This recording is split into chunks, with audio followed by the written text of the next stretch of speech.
जय हिंद दोस्तों। आज मैं आप लोगों के बीच फिर से 20 क्वेश्चन डिस्कस करने जा रहा हूं, जिसमें पहला क्वेश्चन है कि लाला लाजपत राय के द्वारा निम्नलिखित में कौन सा नारा दिया गया था। मारो फिरंगी को, जय हिंद, दिल्ली चलो, साइमन कमीशन वापस जाओ। तो ये जो है लाला लाजपत राय के द्वारा साइमन कमीशन वापस जाओ या साइमन कमीशन गो बैक का नारा दिया गया था। जबकि अन्य नारा के बारे में देखें, मारो फिरंगी के बारे में ये मंगल पांडे के द्वारा दिया गया था। मंगल पांडे के द्वारा मारो फिरंगी। जय हिंद के नारा जो है सुभाष चंद्र बोस के द्वारा दिया गया था, सुभाष चंद्र बोस। और अगला दिल्ली चलो का भी नारा सुभाष चंद्र बोस के द्वारा दिया गया था। ये जो है साइमन कमीशन के विरोध में ही लाला लाजपत राय की मृत्यु हो गई थी, जो कि सैंडर्स और एक और सेना अधिकारी के द्वारा जो है अस्कॉट के द्वारा लाठी से सर पर प्रहार किया गया था, जिसके कारण लाला लाजपत राय की मौत हो गई थी। उसी वक्त जो है साइमन कमीशन वापस जाओ का नारा दिया गया था। नेक्स्ट, मानव का आँख किस लेंस की भांति कार्य करती है। मानव का आँख किस लेंस की भांति कार्य करती है। उत्तर लेंस, अवतल लेंस, द्विफोकल लेंस, बेलनाकार लेंस। तो मानव का आँख जो है उत्तर लेंस की भांति कार्य करती है। मानव का आँख उत्तर लेंस की भांति कार्य करती है, यानी कि हमारे जो आँख पर जो छवि बनती है, आँख पर जो ये आप किसी भी वस्तु को देखते हैं तो ये उत्तर लेंस की भांति हमारे आँख में जो लेंस लगाता है उत्तर लेंस की भांति कार्य करती है। और ये जो है उत्तर लेंस में कोई भी वस्तु का जो प्रतिबिंब बनता है वो उल्टा बनता है। सीधा करने का काम हमारे जो है नर्व टिश्यू करते हैं। ठीक है, तो ये क्वेश्चन पूछा जाता है कि मानव का आँख किस लेंस का है, तो उत्तर लेंस के जैसा बना रहता है। नेक्स्ट, पादप कोशिका की विशेषता क्या है। पादप कोशिका की विशेषता क्या है। पादप कोशिका यानी कि पेड़ पौधों में पाए जाने वाली कोशिकाओं की विशेषता क्या है। तो केंद्रक, कोशिका झिल्ली, कोशिका भित्ति, लाइसोसोम। तो ये जो है कोशिका भित्ति का पाया जाना, ये पादप कोशिका की सबसे बड़ी विशेषता है। नेक्स्ट, दूध से दही बनना कौन सा परिवर्तन है। दूध से दही बनना कौन सा परिवर्तन है। तो ये रासायनिक परिवर्तन, भौतिक परिवर्तन, रासायनिक परिवर्तन और भौतिक परिवर्तन दोनों। तो इसके लिए दूध से दही बनना जो है ये रासायनिक परिवर्तन है। जानेंगे आज हम कि रासायनिक परिवर्तन और भौतिक परिवर्तन में क्या क्या डिफरेंट है। तो देखेंगे दूध, ये रासायनिक परिवर्तन वैसा परिवर्तन होती है जिसमें कि कोई नया पदार्थ का निर्माण होता है, नया पदार्थ का निर्माण होती है और पुनः जो है मूल पदार्थ के जैसा गुण इसमें नहीं होती है। जबकि भौतिक परिवर्तन में क्या होता है कि नए पदार्थ का ये निर्माण नहीं होती है। जैसे कि आपका जल से बर्फ का बनना, ये आपका भौतिक परिवर्तन है, क्योंकि बर्फ को फिर से हम पिघलाएंगे तो जल बनाया जा सकता है। लेकिन क्या दूध से दही तो बना लिए, लेकिन दही से दूध हम नहीं बना पाएंगे, इसलिए यह एक रासायनिक परिवर्तन है। और भौतिक परिवर्तन के बारे में जानेंगे, किसी भी पदार्थ का फाड़ना या काटना, ये आपका भौतिक परिवर्तन। जैसे कहेगा कि कागज़ का फाड़ना तो भौतिक परिवर्तन, जबकि कागज़ का ये जलना कहेगा तो ये रासायनिक परिवर्तन हो जाएगी। तो इसे ध्यान में रखेंगे। नेक्स्ट, समुद्री समीर चलती है। समुद्री समीर किस दिशा से किस दिशा की ओर चलती है, ये बताना है। तो समुद्री समीर जो है समुद्र से स्थल की ओर चलती है। देखिए इसमें क्वेश्चन जो है फंस जाते हैं कई लोग, समुद्री समीर की बात आएगी तो ये जो है समुद्र से स्थल की ओर चलेगा। जबकि ये स्थलीय समीर की बात आएगी तो स्थलीय समीर स्थल से समुद्र की ओर चलेगी। ये किस ढंग से समुद्री समीर चलती है, ये पर्वतीय समीर चलती है, आपका स्थलीय समीर क्या है, घाटी समीर क्या है, ये सब के वीडियो अगर आप कमेंट बॉक्स में लिखेंगे तो इसका वीडियो हम डिटेल रूप से कॉन्सेप्ट के साथ आपको हम बता देंगे। तो ये इसका एग्जैक्ट आंसर हो जाएगी समुद्र से स्थल की ओर। यदि बात करेंगे स्थलीय समीर तो स्थल से समुद्र की ओर। क्यों चलती है, उच्च दाब क्या होते हैं, निम्न दाब क्या होता है, ये सब भी हम बताएंगे आपको। नेक्स्ट, गुलाम वंश के संस्थापक कौन थे। गुलाम वंश के संस्थापक जो है कुतुबुद्दीन ऐबक थे। गुलाम वंश जो है दिल्ली सल्तनत का पहला वंश था। दिल्ली सल्तनत का पहला वंश गुलाम वंश था। दिल्ली सल्तनत के अंतर्गत टोटल 5 वंश हुए थे, जिसमें कि पहला वंश गुलाम वंश था और इसके संस्थापक कुतुबुद्दीन ऐबक था। गुलाम वंश के ही एक महत्वपूर्ण शासक बलबन था, जबकि गयासुद्दीन तुगलक जो है तुगलक वंश के संस्थापक थे और खिज्र खां आपका सैयद वंश के संस्थापक थे। नेक्स्ट, निम्नलिखित में कौन से क्रांतिकारी एक बार भी कांग्रेस के अध्यक्ष नहीं बने थे? तो ए नंबर में है महात्मा गांधी, बी में है सुभाष चंद्र बोस, सी में है जवाहरलाल नेहरू, डी में है बाल गंगाधर तिलक। तो एक भी बार जो है कांग्रेस के अध्यक्ष नहीं बनने वाले गर्म दल के महान नेता बाल गंगाधर तिलक थे। ये बाल गंगाधर तिलक से बहुत सारे क्वेश्चन आते हैं, जिनमें कि एक बहुत बड़ा आंदोलन गांधी जी के द्वारा शुरू किया जा रहा था 1 अगस्त 1920 को, जिसका नाम था असहयोग आंदोलन। इसी दिन जो है इनका देहांत भी हो गया था, ये मर भी गए थे 1 अगस्त 1920 को। बहुत इंपॉर्टेंट क्वेश्चन इससे पूछा जाता है। जबकि महात्मा गांधी की बात करें हम, तो महात्मा गांधी जो है मात्र एक बार कांग्रेस के अधिवेशन में भाग लिए थे 1924 बेलगांव अधिवेशन में। सुभाष चंद्र बोस जो है त्रिपुरा अधिवेशन में भाग लिए थे। जबकि जवाहरलाल नेहरू जो है कई बार भाग लिए, जिसमें कि पहली बार 1929 में भाग लिए थे, जो कि पूर्ण स्वराज्य का मांग किए थे और रावी नदी के तट पर पहली बार ये स्वतंत्रता दिवस मनाए थे 26 जनवरी 1930 को। नेक्स्ट, गौतम बुद्ध के बचपन का नाम क्या था? गौतम बुद्ध के बचपन का नाम सिद्धार्थ है। सिद्धार्थ था गौतम बुद्ध, जो कि बौद्ध धर्म के संस्थापक रहे थे, और राहुल इनके पुत्र का नाम था। महेश दास जो है ये आपका बीरबल का बचपन का नाम था। नेक्स्ट है कि वह कौन सा ग्रह है जिसे पानी में रखने पर वह तैर सकता है? तो ये जो है शनि ग्रह है। देखेंगे कि पानी में तैरने के लिए आपको बताए थे कि पानी में वही वस्तु तैर सकता है जिसका कि घनत्व पानी से कम होगा। तो ये जो है शनि का घनत्व जो है 0.70 ग्राम प्रति घन सेंटीमीटर है। जबकि जल का घनत्व की बात करें हम, जल के घनत्व वह जो है 1 ग्राम प्रति घन सेंटीमीटर है।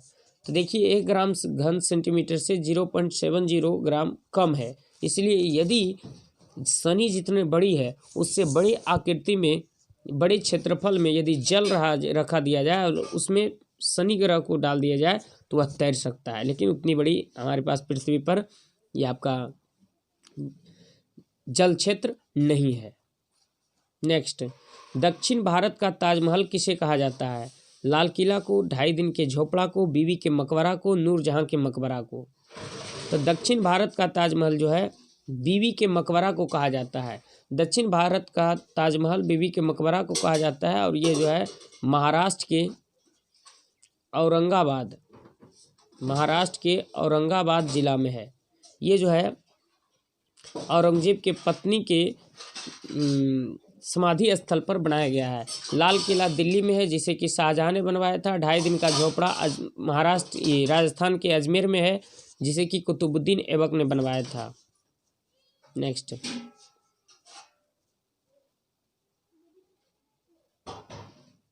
शुद्ध जल का पीएच मान कितना होता है? तो शुद्ध जल का पीएच मान जो है 4, 7.4, 6, इनमें से कोई नहीं। तो शुद्ध जल का पीएच मान, इसका आंसर डी हो जाएगा, क्योंकि शुद्ध जल का पीएच मान 7 होता है। ये 7 जो है उदासीन प्रकृति को दर्शाता है। तो शुद्ध जल का पीएच मान जो है 7 होती है और ये उदासीन होता है। जबकि 7.4 की बात किए थे, तो 7.4 जो पिछले वीडियो बनाए थे हम, तो 7.4 रक्त का पीएच मान है, जो कि क्षारीय प्रकृति को दर्शाता है। तो इसका एग्जैक्ट आंसर इनमें से कोई नहीं होगी।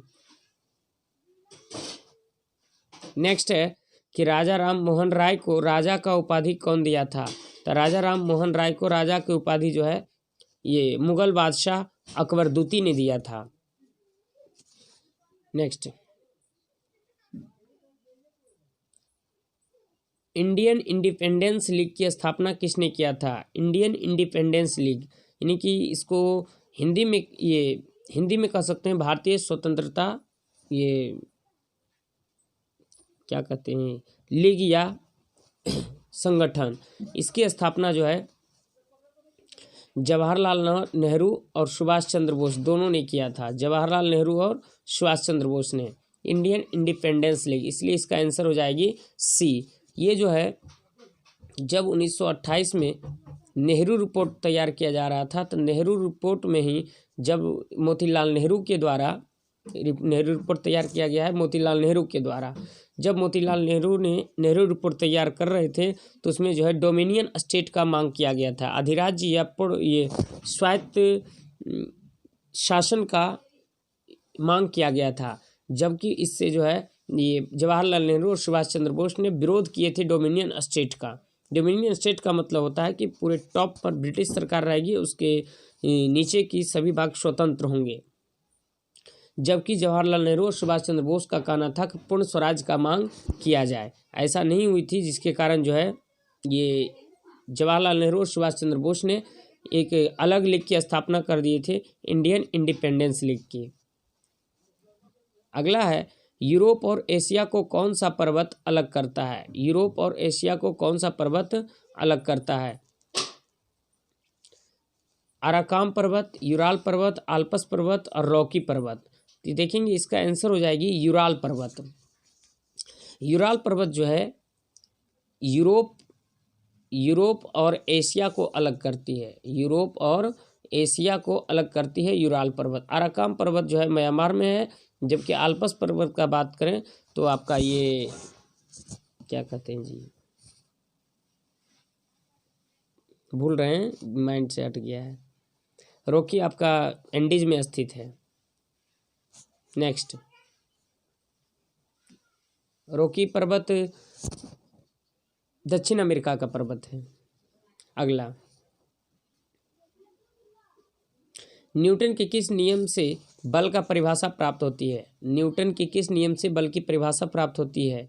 बल का परिभाषा प्राप्त होती है जो है न्यूटन के प्रथम गति नियम से। न्यूटन के प्रथम गति नियम से न्यूटन का परिभाषा प्राप्त होती है, जबकि न्यूटन के ये बल का व्यंजक पूछेगा या बल का मान पूछेगा, जो कि F=ma होता है।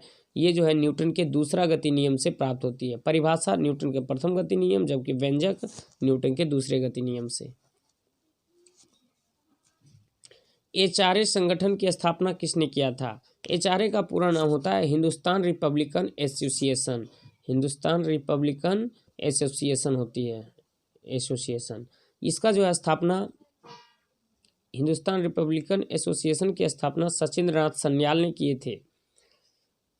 और यही HRA जो है आगे चलकर HSRA में तब्दील हो गई थी। HSRA में तब्दील हो गया था, हिंदुस्तान सोशलिस्ट रिपब्लिकन एसोसिएशन में।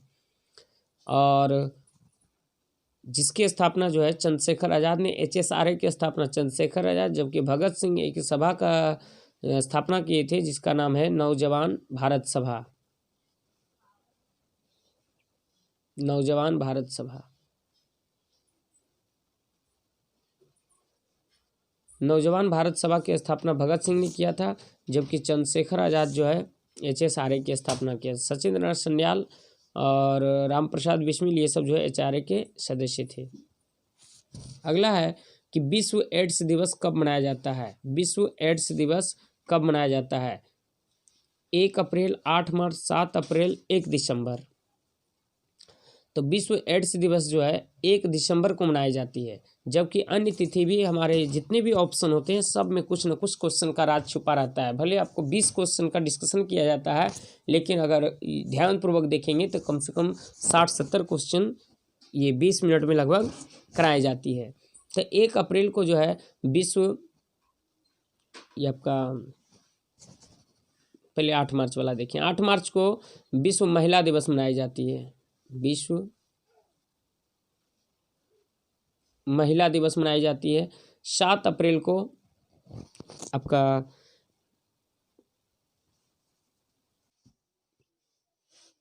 तो 7 अप्रैल को जो है विश्व स्वास्थ्य दिवस मनाई जाती है। विश्व स्वास्थ्य दिवस 7 अप्रैल को मनाई जाती है। 8 मार्च को विश्व महिला दिवस मनाई जाती है, विश्व महिला दिवस। जबकि 1 अप्रैल को विश्व मूर्ख दिवस मनाई जाती है। मूर्ख दिवस 1 अप्रैल, 8 मार्च को महिला दिवस, 7 अप्रैल को स्वास्थ्य दिवस, जबकि 1 दिसंबर को विश्व एड्स दिवस मनाई जाती है। नेक्स्ट है, भारतीय राष्ट्रीय कांग्रेस की स्थापना कब हुई थी? तो भारतीय राष्ट्रीय कांग्रेस की स्थापना जो है 1885 में हुई थी। एओ ह्यूम के द्वारा स्थापना किया गया था। नेक्स्ट, असहयोग आंदोलन को कब वापस लिया गया था? असहयोग आंदोलन को कब वापस लिया गया था? तो असहयोग आंदोलन को 12 फरवरी 1922 को वापस लिया गया था। जबकि ये आपका 5 फरवरी 1922 को एक घटना घटी थी, जिस घटना का नाम है चौरा चौरी कांड। चौरा चौरी कांड क्वेश्चन पूछा जाता है, चौरा चौरी कांड कब हुई थी? 5 फरवरी 1922। यही कांड से क्षुब्ध होकर गांधी जी ने 12 फरवरी 1922 को ये असहयोग आंदोलन वापस लेने की बात कहे थे। जबकि असहयोग आंदोलन जो है शुरुआत हुई थी 1 अगस्त 1920 से। नेक्स्ट, किस गवर्नर जनरल ने कहा था कि भारत को, एक मिनट, भारत को तलवार के बल पर जीता गया था और तलवार के बल पर ही इस पर शासन किया जाएगा? Lord Dalhousie, lord Hardinge, lord Elgin दूती, लॉर्ड लिटन। तो इसका ये जो है वक्तव्य जो है लॉर्ड एल्गिन दूती क्या था? और लॉर्ड एल्गिन दूती ने कहा था कि भारत को तलवार के बल पर ये जीता गया था और तलवार के बल पर ही इस पर शासन किया जाएगा। ये लॉर्ड एल्गिन दूती का कथन था। लॉर्ड लिटन बड़ा ही विवादित ये आपका गवर्नर जनरल रहे थे। ये क्या किया था कि आईसीएस का उम्र जो है 21 वर्ष से घटाकर 18 वर्ष कर दिया था। अधिकतम उम्र घटाकर आईसीएस में भाग लेने के लिए, यानी कि आईएएस के जो परीक्षा अभी रोक ले लिया है, आईएएस के परीक्षाओं को में अधिकतम उम्र जो है 18 वर्ष कर दिया था भारतीयों के लिए। लॉर्ड डलहौजी बड़े अच्छे भी हैं और इन्हीं के जाने के बाद जो 1857 की क्रांति हुई थी। लॉर्ड डलहौजी ने रेल डाक तार ये सब का जो है शुरुआत किए थे लॉर्ड डलहौजी। लॉर्ड हार्डिंग पर बम फेंकने वाले थे रास बिहारी बोस और इनके और कई सहयोगी हैं।